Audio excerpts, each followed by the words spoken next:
Assalamualaikum warahmatullahi wabarakatuh. Kembali lagi di channel Berita Mistis. Untuk kisah kali ini masih ada sebuah cerita dari tulisannya Untung Prasetyo. Dan untuk kisah yang akan saya bawakan kali ini, sebuah kisah yang berjudul Pesugihan Raja Kera Putih. Dan sebelum kita lanjut ke ceritanya, tekan dulu tombol like video ini dan jangan lupa tekan juga tombol subscribe channel ini. Nyalakan juga lonceng notifikasinya agar tidak ketinggalan cerita-cerita lainnya dari channel ini. Dan buat teman-teman yang pengen membaca langsung ceritanya, nanti silahkan saja kunjungi linknya yang nanti akan saya sertakan di kolom deskripsi. Seperti apa untuk kisah kali ini? Langsung saja kita masuk ke ceritanya.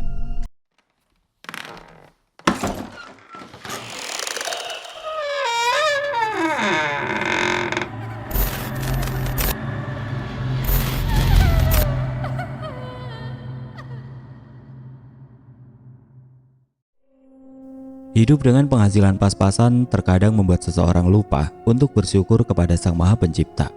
Ujian kehidupan yang seharusnya dijalani dengan sabar dan penuh ikhlas dan juga terus merasa bersyukur itu tidak lagi ada dalam pikiran dan hati Didi. Didi pun mulai terpengaruh kisah-kisah orang yang dengan mudah mendapatkan kekayaan dengan cara-cara yang tidak biasa. Didi yang mendapatkan cerita tentang pengusaha lampu kristal yang dulunya sangat miskin hingga akhirnya orang itu menjadi kaya raya pun terpikat untuk tahu lebih banyak apa yang telah dilakukan orang itu untuk mendapatkan kekayaan sebanyak itu. Rumah bak istana di sebuah perumahan besar menandakan jika kekayaan orang yang dikenal memiliki usaha jual beli lampu kristal itu tidak main-main. Dan sejak saat itulah Didi memutuskan untuk meniru jejak dari orang tersebut. Setiap harinya, Didi dari berjualan bakso keliling pun menyempatkan berhenti di depan rumah mewah bak istana milik pengusaha lampu kristal tersebut. Didi pun selalu mengagumi rumah itu dan sangat berhasrat ingin memiliki hunian yang mewah seperti itu. Walau jarang yang membeli dagangannya ketika Didi berhenti di depan rumah besar itu, Didi tidak peduli lagi karena tujuannya berhenti di sana hanya untuk memandangi rumah mewah tersebut. Kapan aku bisa punya rumah seperti itu ya? Gumam Didi dalam hati. Sudah seminggu ini Didi terus-terusan berhenti di depan rumah besar itu dan menghabiskan waktu 1 jam lebih hanya untuk memandangi detail rumah mewah tersebut. Hingga suatu ketika Didi yang duduk di bangku plastik yang biasa diletakkan di atas gerobaknya ketika dia berkeliling pun dihampiri pria tua yang pakaiannya tidak seperti orang-orang yang tinggal di kota itu. Kakek tua yang mengenakan pakaian serba hitam itu berdiri sambil menatap Didi dalam-dalam, seolah tahu apa yang sedang dipikirkan oleh penjual bakso keliling itu. "Kamu mau punya rumah seperti itu, Le?" tanya kakek tua yang membuat Didi terkejut. "Nggak mungkin, Mbah. Walaupun ingin, tapi hanya angan-angan semata. Mana mungkin penjual bakso dengan hasil pas-pasan seperti saya ini bisa menabung untuk membangun rumah semegah itu?" Jawab Didi yang langsung berdiri dan mempersilahkan kakek tua itu untuk duduk. "Siapa bilang tidak mungkin, Le? Tidak ada yang tidak mungkin di dunia ini. Selama kita bekerja keras, pasti kita bisa mewujudkan impian kita," jawab kakek tua itu sambil mengambil bangku plastik yang ditawarkan Didi tadi. "Loh, coba sampean lihat, Mbah. Tiang rumah mewah itu saja kalau dihitung sudah puluhan juta. Apalagi pagar rumah itu, Mbah. Terlihat kekar dan bagus. Untuk membuat pagar rumah seperti itu saja, saya belum tentu mampu, Mbah," balas Didi yang membuat kakek tua itu tertawa. "Semua ada caranya, Le. Apapun mungkin terjadi di dunia ini. Hari ini kamu hanya berjualan keliling. Siapa tahu nanti kamu bisa punya banyak kios. Dan siapa tahu kamu ketiban untung besar, Le." "Sampean tahu caranya supaya saya cepat ketiban untung besar, Mbah?" tanya Didi sambil mengalihkan pandangannya ke rumah mewah yang ada di seberangnya itu. "Jika kamu mau, akan aku memberitahukannya, Le," jawab sosok lelaki tua itu. "Bener, Mbah. Oh ya, perkenalkan, nama saya Didi Santoso. Saya asli Jawa Tengah," ujar Didi sambil mengulurkan tangan kanannya. "Namaku Sarimo, panggil saja aku Mbah Mo," balas sosok lelaki tua yang di kedua tangannya hampir dipenuhi batu akik yang besar-besar. "Kalau kamu mau memiliki rumah mewah seperti itu, datanglah ke gubuku yang berada di daerah Jawa Tengah," ujar Mbah Mo menawarkan apa yang memang dicari oleh Didi. Mbah Mo yang langsung berpamitan pergi pun tidak lupa memberikan sobekan kertas kusam berisi alamat rumahnya kepada Didi. Tapi yang membuat Didi merasa heran adalah sosok Mbah Mo tiba-tiba saja lenyap ketika Didi sedang membaca apa yang tertulis pada sebuah sobekan kertas kusam tersebut. Bulu kuduk Didi pun meremang sambil terus mengedarkan pandangannya ke sekitar mencari sosok Mbah Mo yang sudah tidak terlihat lagi olehnya. Didi yang merasa aneh dengan kejadian yang baru saja dialaminya itu lalu memilih pulang sambil mendorong gerobak baksonya. Sesampainya di rumah, Didi yang telah selesai membereskan sisa dagangannya pun terus memandangi sobekan kertas pemberian lelaki tua misterius yang bernama Mbah Sarimo. Hasrat untuk menjadi kaya raya pun tidak terbendung lagi hingga akhirnya Didi memutuskan untuk pergi ke rumah Mbah Sarimo berdasarkan alamat yang diberikan pada sobekan kertas kusam tersebut. Dengan uang modal yang biasanya digunakan Didi berdagang, Didi pun memesan tiket bis tujuan Jawa Tengah dan berangkat pada keesokan harinya. Didi yang sudah yakin dengan pilihannya tersebut sangat menginginkan usahanya maju dan memiliki omset besar. Setelah 15 jam melakukan perjalanan dengan menggunakan bis dan disambung menggunakan angkutan kota, sampailah Didi di desa yang dimaksudkan pada alamat pemberian Mbah Mo. Layaknya orang yang telah mendapatkan kabar kedatangan Didi, Mbah Mo pun ternyata sudah menunggu Didi di gapura besar yang menjadi jalan masuk ke desanya. Di sepanjang perjalanan, Didi pun merasa aneh ketika semua mata tertuju padanya. Didi yang merasa berjalan bersama Mbah Mo pun mulai kebingungan ketika banyak orang yang mengira Didi gila karena berbicara seorang diri di jalan ramai menuju kampung Mbah Mo itu. "Sudah, biarkan saja. Mereka memang tidak melihat keberadaanku, Le," ujar Mbah Mo sambil terus berjalan di samping Didi. Lama Didi dan Mbah Mo berjalan di sebuah jalan besar pedesaan hingga akhirnya mereka berdua mulai memasuki jalan setapak yang sangat menanjak dan mengarah ke puncak sebuah bukit. Bukit yang terlihat hijau dengan pepohonan besar itu sepertinya memang jarang dijamah orang. Bahkan warga sekitar pun sepertinya enggan masuk ke bukit yang memiliki pepohonan dengan akar rambat yang menjuntai ke bawah itu. Ketika sampai di sebuah tanah lapang yang berada di tengah bukit tersebut, Didi pun melihat rumah kecil yang sangat sederhana sekali. Dan ketika Didi mengedarkan pandangannya ke sekitar, Didi pun kembali kehilangan sosok Mbah Mo yang tadi jelas-jelas berjalan di depannya dengan jarak yang cukup rapat. Sempat merasa ketakutan dengan apa yang terjadi, Didi pun langsung berjalan menuju ke rumah kecil yang tidak jauh dari tempatnya berdiri itu. Ketika Didi sampai di depan rumah itu, betapa terkejutnya Didi dengan kemunculan Mbah Mo dari balik pintu rumahnya. "Waduh, si Mbah ini bikin saya jantungan saja," ucap Didi sambil mengusap dadanya.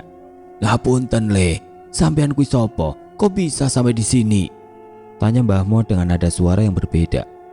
"Alah, sampai ndak usah bikin saya takut, Mbah. Wong jelas-jelas sampean yang membawa saya ke tempat ini kok," jawab Didi yang mengira apa yang ditanyakan Mbah Mo itu adalah sebuah lelucon belaka. "Oh, gitu ya. Ya sudah, monggo, masuk ke gubuk saya ini," pinta Mbah Mo dengan ramah. Didi yang merasa bingung dengan apa yang dialaminya itu segera membuang jauh apa yang membuatnya merasa takut. Didi yang masih memikirkan tentang perkataan orang-orang yang mengatakannya gila di jalanan utama desa itu merasa yakin jika yang membawanya ke rumah itu bukanlah Mbah Sarimo yang ada di rumah itu. Tapi Didi tidak memperdulikan hal itu. Didi pun tetap yakin jika Mbah Mo yang ada di rumah kecil itu dapat menjadi perantara untuk dirinya mendapatkan kekayaan secara instan. "Yang mengaturmu ke sini adalah Goni, sosok peliharaan Simba yang ada di kota Jakarta," ujar Mbah Mo yang baru saja keluar dari dalam kamarnya. "Kok sampean bisa tahu, Mbah?" "Lah itu sobekan kertas yang dibawa Pak Jono, pengusaha sukses di Jakarta yang memiliki rumah besar itu, baru saja kembali ke bilik rumah Simba," jawab Mbah Mo sambil menunjukkan kertas yang selama berhari-hari itu ada di tangan Didi. Didi yang merasa penasaran pun segera mencari sobekan kertas kusam yang berisi alamat desa tempat rumah Mbah Sarimo berada saat ini. Tapi di saku celananya Didi tidak mendapati apapun selain sisa uang yang dia miliki. "Nggak usah kamu cari, Le. Lawang kertasnya sudah ada di sana," ujar Mbah Mo sambil menunjuk bilik bambu yang terdapat sobekan kertas milik Didi itu. "Apakah kamu sudah siap untuk menjadi orang yang kaya raya, Le?" tanya Mbah Mo yang membuat Didi terkejut sambil menelan ludahnya. "Kalau untuk jadi kaya raya ya saya sangat siap sekali, Mbah. Tapi saya ini belum punya apa-apa, Mbah. Saya masih lajang. belum punya istri, jawab Didi sambil tersenyum. Kami tidak meminta apapun, Le. Yang penting kamu harus datang setahun sekali ke sini untuk mengganti kain mori yang nanti akan menjadi teman ritualmu, ujar Mbah Sarimo menjelaskan. Ndak ada tumbal apa-apa toh, Mbah? Tanya Didi yang mulai penasaran dengan pesugihan yang akan dilakukannya itu. Ya ndak ada, Le. Syaratnya mudah. Kamu harus melakukan tirakat 1 malam di bawah pohon beringin yang ada di depan rumah Mbak itu. Nanti petunjuk akan datang dari sana dan semua tidak bisa dibatalkan lagi ketika kamu sudah melangkah masuk ke dalam cekungan kayu beringin tua itu, ujar Mbah Sarimo menjelaskan. Pesugihan ini tidak memakan tumbal, tapi dirimu sendirilah yang harus menanggung dosa serta akibat lainnya dari perjanjianmu dengan Goni, Gonda, ataupun Gandu. Imbu Mbah Mo tegas. Kalau begitu saya siap, Mbah. Kau datang dengan hati yang mantap rupanya, Le, ucap Mbah Sarimo sambil tersenyum. Sekarang mandilah dengan air kembang yang sudah aku siapkan. Setelah itu, pergilah ke bawah pohon beringin besar itu melalui samping rumah ini. Biarkan air kembang yang kau tumpahkan itu mengering dengan sendirinya. Jangan kau usap.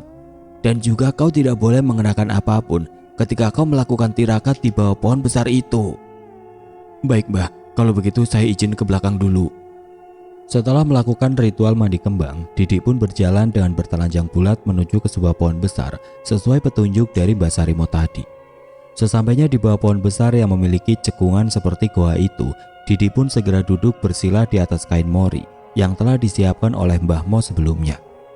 Didi yang sudah hampir setengah hari duduk terdiam di bawah pohon tersebut mulai merasakan kantuk yang luar biasa hingga membuatnya tertidur dengan posisi duduk bersila. Setelah tertidur lelap, Didi pun merasa seperti bermimpi ada di sebuah kerajaan besar. Dari balik pintu kerajaan itu, Didi langsung disambut sosok manusia berbulu hitam keabu-abuan yang mempersilahkan Didi masuk ke dalam istana tersebut. Pemandangan indah pun disaksikan Didi dalam mimpinya itu, dan Didi pun merasa senang sekali dengan apa yang dilihatnya di sana. Banyak perempuan cantik yang mengelilingi satu pria tanpa mengenakan selembar pakaian pun di sana. Mereka terlihat bercanda dengan tawa kecil dan senyum manis dari gadis-gadis cantik itu. Setelah dibawa menyaksikan orang-orang yang hidup penuh kebahagiaan di sana, Didi pun dibawa ke depan singgasana besar. Yang di sana sudah duduk seorang pria bertubuh manusia besar dengan bulu putih di sekujur tubuhnya. Sosok manusia berbulu putih itu adalah seorang raja yang menguasai istana tersebut. Duduklah dengan tenang, wahai manusia, dan katakanlah apa permintaanmu, ujar sosok manusia kera yang matanya mulai memerah itu. Saya ingin menjadi orang yang kaya raya, Mbah, ucap Didi sambil menunjukkan kepalanya. Hal mudah bagi kami untuk membantumu menjadi orang yang kaya raya di dunia ini.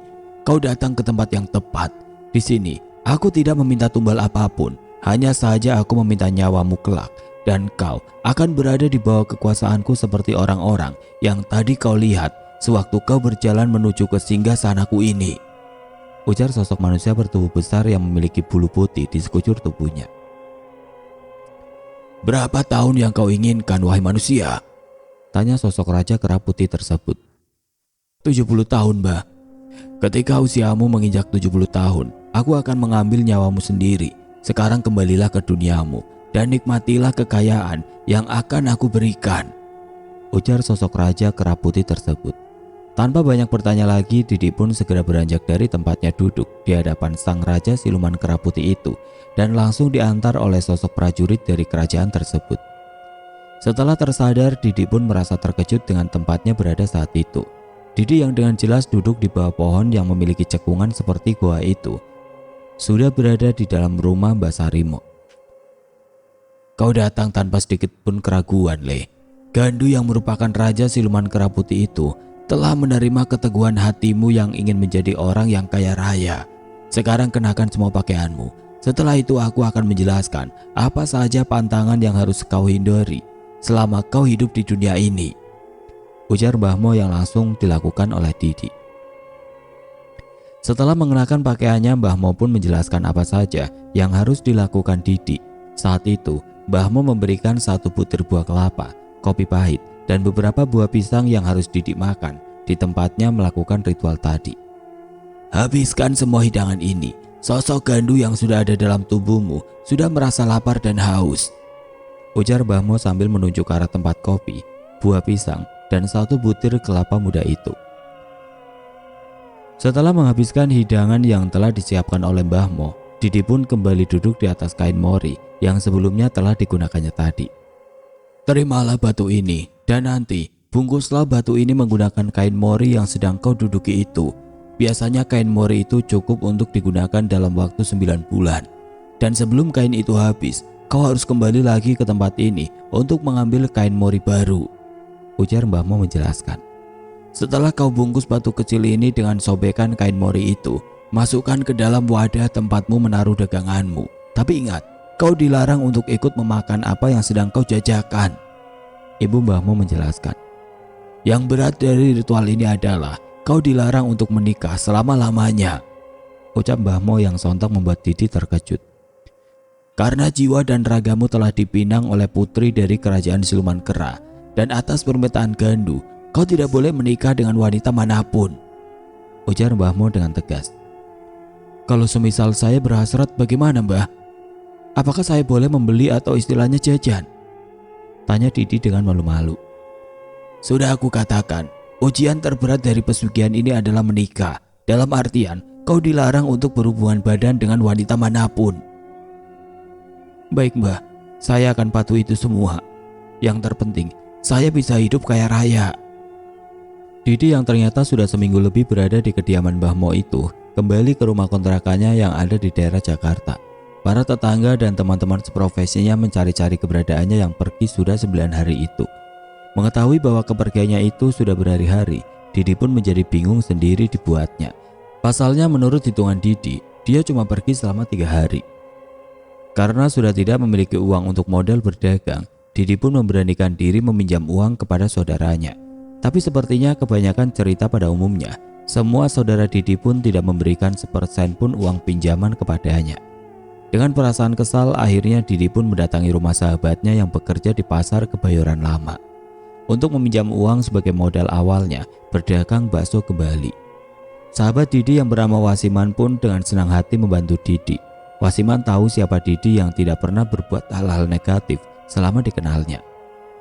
Dengan uang yang dipinjamnya dari Wasiman itulah, Didi mengawali karirnya kembali sebagai pedagang bakso keliling yang dagangannya selalu laris manis setiap hari. Didi yang awalnya berjualan keliling pun akhirnya mencari tempat mangkal yang menurutnya strategis, walau harus membayar uang pungli dari orang-orang yang mengaku menguasai wilayah itu. Didi pun tidak merasa keberatan. Setelah 3 bulan berjualan di pangkalannya tersebut, Didi pun mengembalikan uang pinjaman kepada Wasiman. Didi juga sedikit memberikan hadiah untuk Wasiman karena kebaikan hatinya yang sudah mau meminjaminya modal.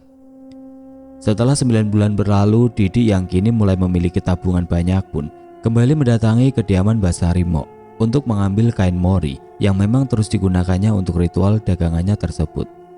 Di dalam bis malam yang ditumpanginya itu, Didi pun berkenalan dengan seorang perempuan yang diam-diam membuat Didi terpikat karena kecantikannya.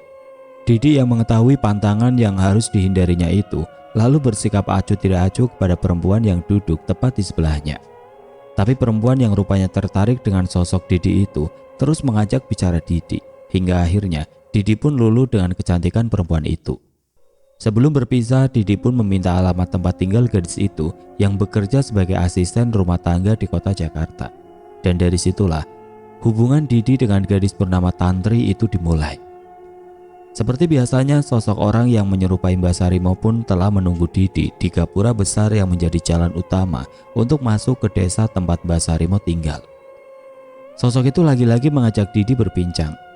Di tengah perjalanan mereka menuju ke bukit tempat Mbah Sarimo berada. Didi pun kembali menjadi pusat perhatian warga yang melihatnya berbicara sendirian layaknya orang gila. Tapi Didi yang telah mengetahui hal itu pun tidak ambil pusing dengan apa yang dipikirkan orang. Sesampainya Didi di rumah Mbah Sarimo, Didi pun kembali diingatkan tentang pantangan yang harus dihindarinya. Semua demi kebaikan Didi sendiri. Ingat Yole, jangan main hati sama perempuan.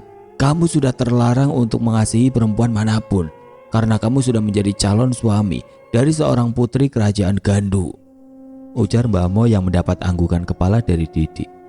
Iya Mbah, saya ingat itu. Dan saat ini saya hanya fokus untuk mendapatkan apa yang saya impikan.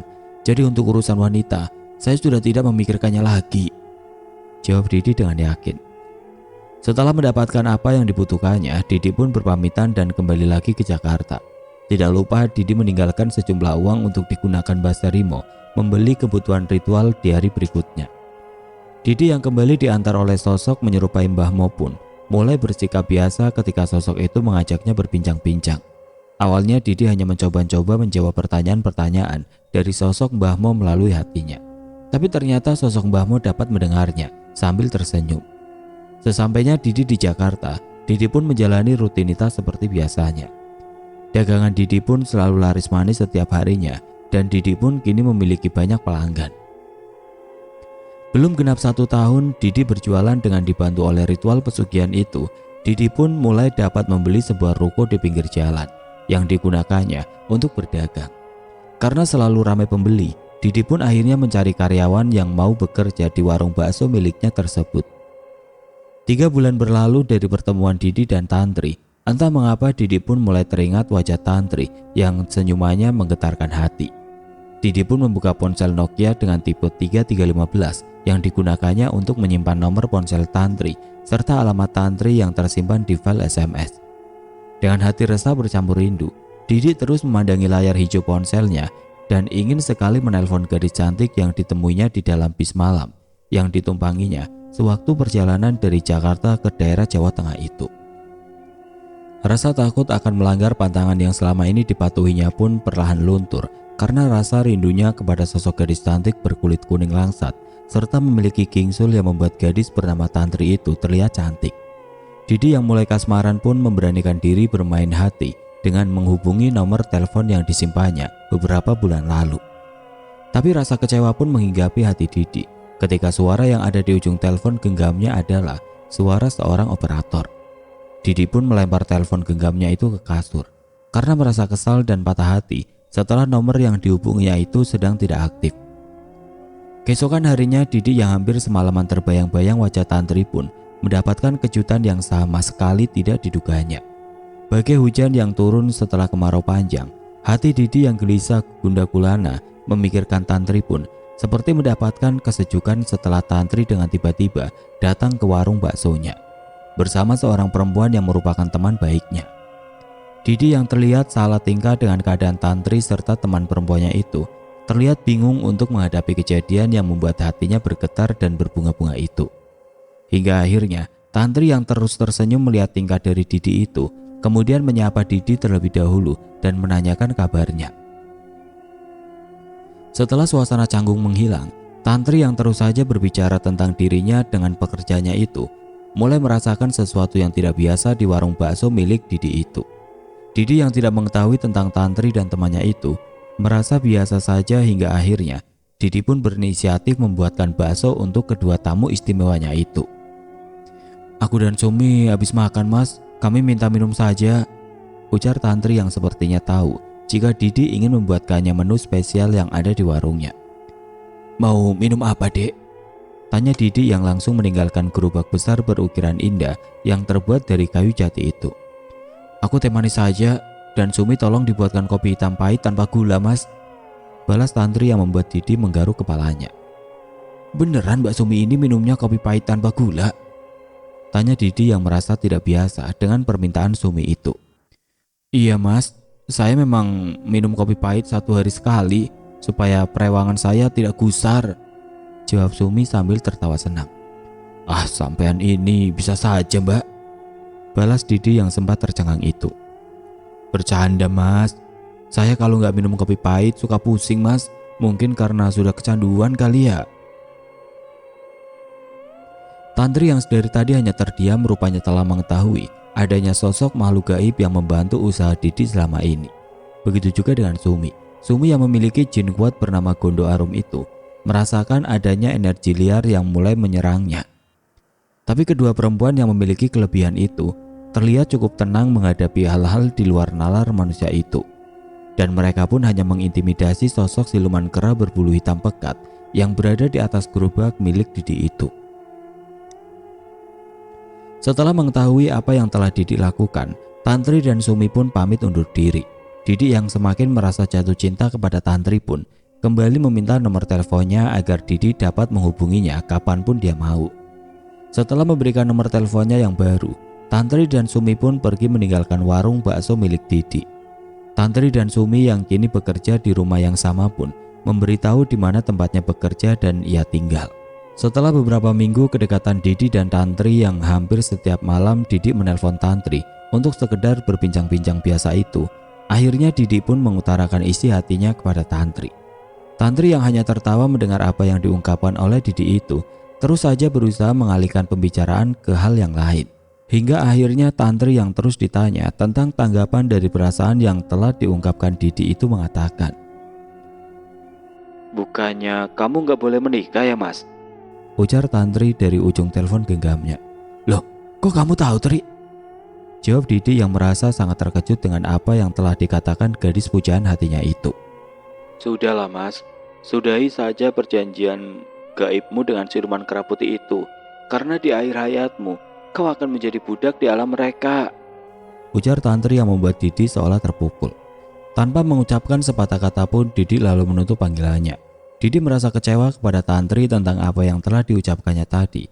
Tapi di sisi lain, Didi pun merasa heran dengan Tantri. Bagaimana mungkin dia bisa tahu tentang pesugihan yang telah dijalaninya selama 1 tahun itu. Keesokan harinya Didi yang terlihat murung memikirkan Tantri pun tiba-tiba didatangi Sumi yang langsung memesan kopi pahit hitam. Seperti beberapa waktu lalu, Didi yang terlihat murung pun langsung meminta karyawannya untuk membuatkan kopi yang dipesan oleh Sumi. "Kaya raya, tidak boleh menikah, lalu untuk apa hartanya?" gumam Sumi dengan maksud menyindir Didi. "Buat seorang lelaki itu, bukannya yang terpenting adalah harta, tahta dan wanita?"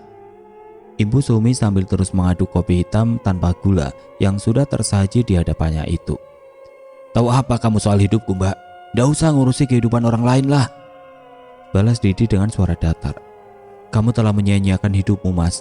Kasihan sekali, seumur hidup tidak menikah dan begitu mati menjadi budak kerajaan siluman kera," ujar Sumi yang langsung menenggak kopi panas yang ada di depannya. Sambil meninggalkan uang 10.000, Sumi pun berlalu pergi meninggalkan warung bakso Didi dengan santainya. Kedatangan Sumi ke warung milik Didi itu bukan tanpa alasan.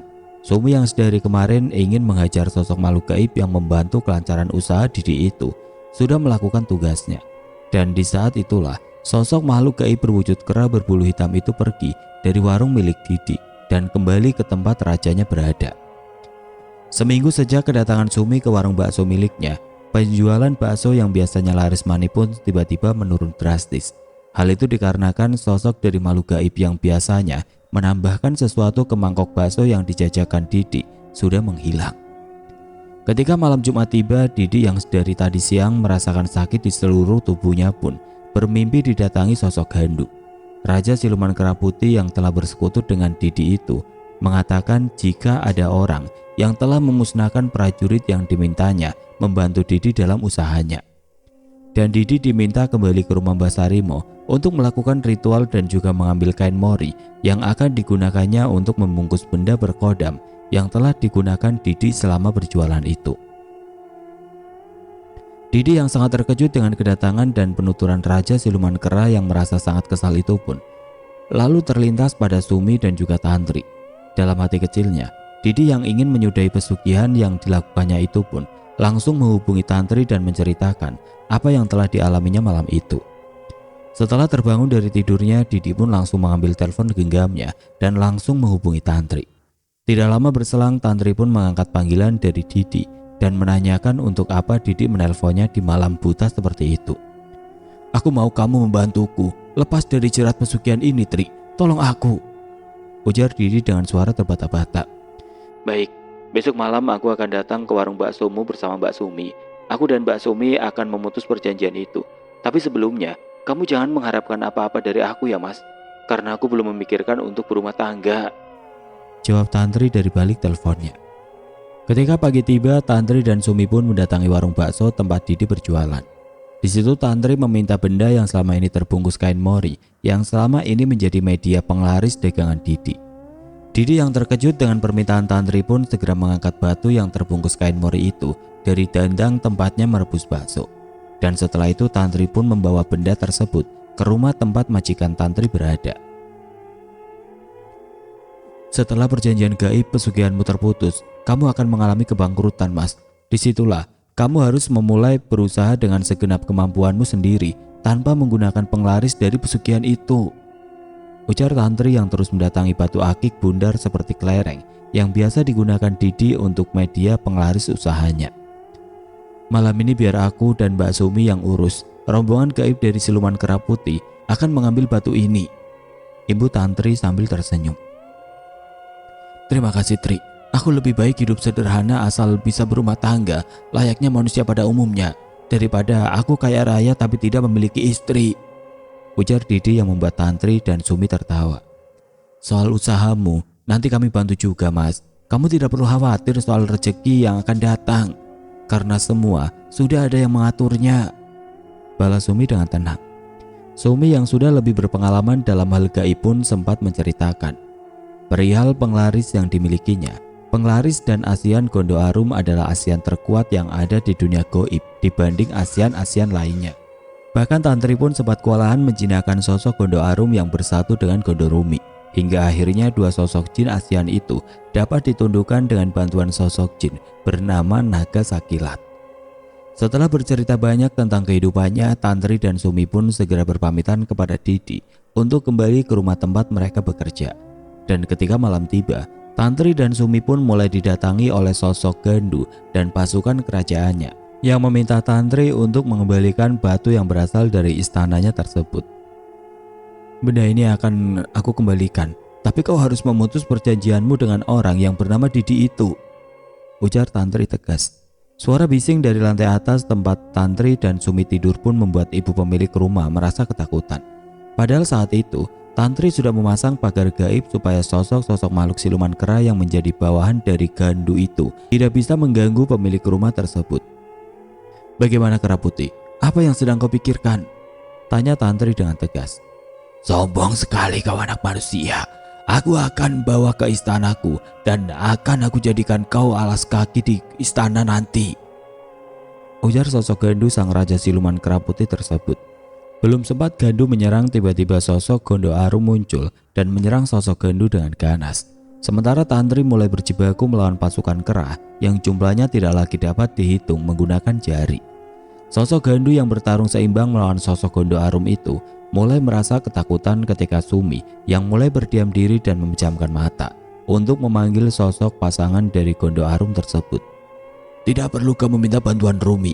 Kera ini akan aku jadikan kera panggang bumbu kacang sendiri Sumi, ujar sosok Gondo Arum yang tubuhnya mulai memerah dengan memancarkan energi yang sangat kuat itu. Baiklah Arum, lakukan secepatnya, jangan buat aku khawatir, balas Sumi dengan tenang. Tantri yang mengeluarkan ajian Bolo Sewu miliknya pun dengan mudah dapat mengusir bahkan memusnahkan sosok prajurit gaib siluman kera tersebut. Dan setelah menghabisi para punggawa kerajaan siluman kera putih itu, Tantri pun langsung membantu Gondo Arum untuk segera mengalahkan sosok Gandu. Pak, ilmumu sudah berkurang Gondo Arum? Tanya Tantri sambil tersenyum. Tenang saja Tri, aku sudah terbiasa berpuasa saat ini, balas Gondo Arum yang makin ganas menyerang raja siluman kera tersebut. Merasa kewalahan dan kehabisan pasukan, Gandu sang raja siluman kera putih pun memilih pergi dari pertempuran. Tantri yang mengetahui hal itu pun segera melepaskan ajian Bolo Sewu untuk menghadang Gandu dan membiarkan Gondo Arum menghabisinya. Kepulan asap pun mulai terlihat dari sosok raja siluman kera putih itu, dan dengan perlahan raja siluman itu ambruk dan mengeluarkan api besar. Karena tidak ingin membuat suasana kacau, Sumi yang telah menyiapkan air garam pun segera menyiram tubuh Gandu, sang raja siluman kera, sehingga membuatnya terkapar dan hilang menjadi kepulan asap. Kenapa kau menyiramnya dengan air garam itu Sum? Padahal dia akan aku jadikan kera panggang tadi, ujar Gondo Arum dengan wajah kesal. Kau hanya boleh memakan makanan yang baik menurut bangsamu, nanti aku carikan tulang sapi baru untuk makan malammu, jawab Sumi yang meminta Gondo Arum untuk bersabar. Setelah pertempuran gaib antara Tantri dan Sumi melawan raja siluman kera dan para pengikutnya, Didi pun jatuh sakit. dan secara perlahan harta yang perlahan dikumpulkannya pun habis terjual untuk biaya pengobatannya. Tantri dan Sumi yang merasa iba dengan Didi pun segera membantu mengobati Didi sebelum ruko yang dibelinya ikut terjual untuk biaya pengobatannya. Sempat terjadi perdebatan kecil antara Tantri dan Sumi perihal ruko yang dibeli Didi dengan uang hasil pesugihan itu. Menurut Sumi biarkan saja ruko itu terjual dan seluruh harta dari hasil pesugihan itu habis. Tapi tidak menurut Tantri. Dia yakin masalah ini belum selesai. Jika harta yang dimiliki Didi habis, kemungkinan Didi akan mati tanpa bisa melakukan perlawanan kepada sosok Mbah Sarimo yang secara gaib yang bisa hadir di Jakarta menemui Didi. Setelah sakit yang diderita Didi perlahan sembuh, Tantri dan Sumi pun mengajak Didi untuk berkunjung ke rumah Mbah Sarimo. Karena perjanjian dengan sosok Raja Siluman itu telah putus, maka Tantri ingin mengembalikan mustika Raja Kera yang digunakan oleh Didi sebagai media penglaris dagangannya.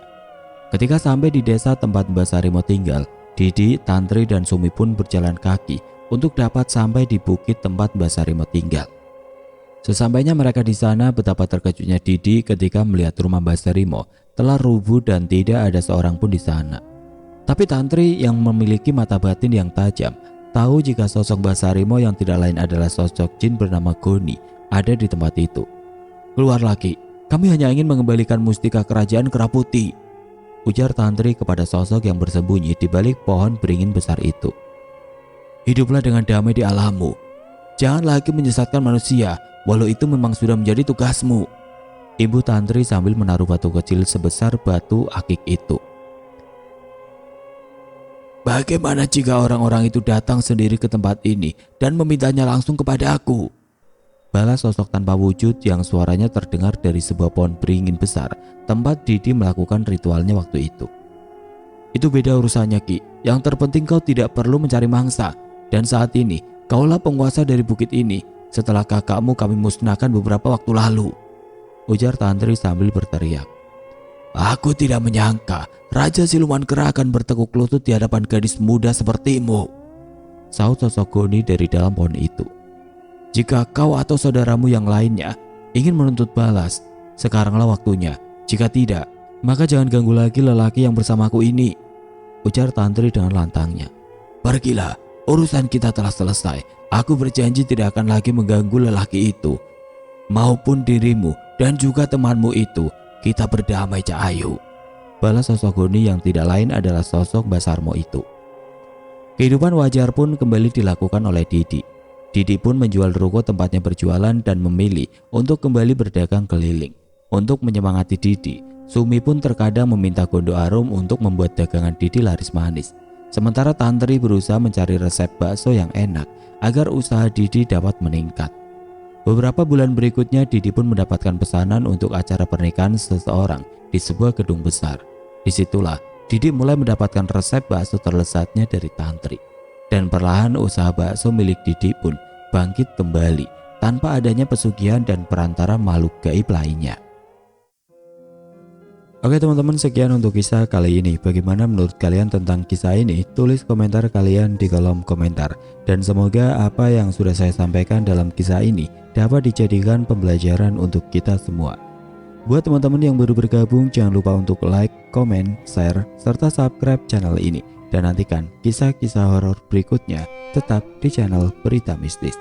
Wassalamualaikum warahmatullahi wabarakatuh.